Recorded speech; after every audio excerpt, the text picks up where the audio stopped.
சத்தியத்தை சரியாக அறிந்தவர்கள் வாயாலே வடை சுட்டிருக்காங்கங்க. ரைட், முக்கியமான ட்ரூத் பாருங்க.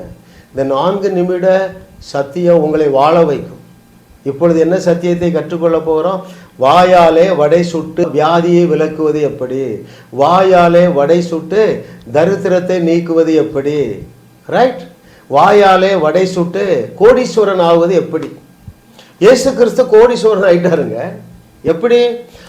அநேக ஸ்திரீகள் தங்கள் பணத்தை கொண்டு கொடுக்கல, அநேக ஸ்திரீகள் தங்கள் ஆஸ்திகளால் இயேசு கிறிஸ்துவுக்கு ஊழியம் செய்தார்கள்.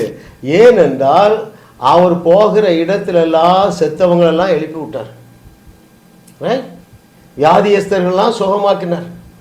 கேன்சர் கட்டின்னு வைங்களேன், 4th ஸ்டேஜ் வந்துட்டு 5th ஸ்டேஜே வைங்க. டாக்டர் எல்லாம் எழுதி கொடுத்துட்டார், இத்தனை நாளில் நீ மரிச்சு போவான்ட்டு. அவன் ஒரு பெரிய கோடீஸ்வரன். அவனுக்கு உலகமெல்லாம் என்ன இருக்கு? பங்களா இருக்கு. ஒரு 50 ஏரோப்ளேன் வச்சிருக்கிறான்னு வைங்களேன். ப்ரைவேட் ஏரோப்ளேன் எவ்வளோ இருக்குல்ல? ஒரு 50 ஏரோப்ளேன் உள்ள ஒரு ஓனருடைய பையன் கேன்சரு, 20 வயசு. நீங்கள் போய் பேசுகிறீங்க, கேன்சர் கடைசி வைரஸும் அழிந்து போய் என்று பேசுகிறீங்க, கேன்சர் கட்டியே மறைந்து போன்னு சொல்கிறீங்க. அவன் சுகமடைஞ்சிடறான். உனக்கு 20 ஏரோப்ளேன் எழுதி தருவானா இல்லையா? சுவிட்சர்லாந்தில் இருக்கிற அவனுடைய 1000 கோடி ரூபா பங்களாவில் தருவானா தரமாட்டானா? இதுக்கு என்ன செஞ்சால் போதும்? வாயாலே வடை சுட்டா போதும்ப்பா. வாயாலே வடை சுடுவது எப்படின்னு கற்றுக்கொள்ளணுமா? இதை எடுத்து இந்த புக்கை வாங்குங்க. இந்த புக்கை எழுதினவர் ஏரோப்ளேன் வாங்கியிருக்கிறாருங்க. வாயாலே வடை சுட்டு ஏரோப்ளேன் வாங்கியிருக்கிறாரு. இயேசு கிறிஸ்துவுக்கு அநேகர் ஆஸ்திகளை கொடுத்தார்கள். ஏன் வாயால் வடை சுட்டார்? எப்படி சுட்டாரு? வாலிபனே எழுந்துரு. என்ன ஆயிருக்கும்? அந்த விதவை, நாயினூர் விதவை, நான் நினைக்கிறேங்க அவள் பெரிய கோடீஸ்வரியாக இருந்தானே வைங்களேன். அவளுக்கு ஒரு 10,000 ஏக்கர் இடம் இருக்குது. அந்த காலத்தில் 10,000 ஏக்கர்லாம் சாதாரணமாக இருந்திருக்கு.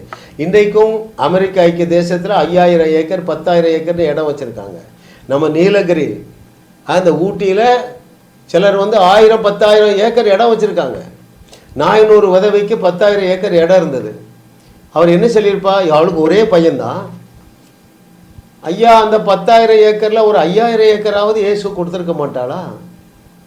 அவர் வாயால் தானே வடை சுட்டார். பாடையை நிறுத்திட்டு சீசர்கள் எல்லாரையும் சுற்றி வர வச்சு ஜெபம் பண்ணி உபவாசம் பண்ணி கஷ்டப்பட்டு சிம்பிளாக பேசுனாரு. வாலிபனை எழுந்துரு. 2 வினாடிங்க. அதே போல தான் தேவன் உங்களை எதிர்பார்க்கிறார்.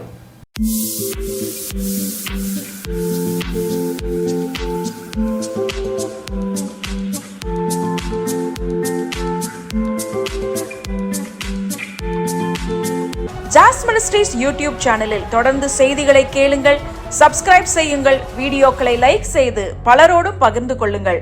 அவர்களும் ஆசீர்வதிக்கப்படட்டும்.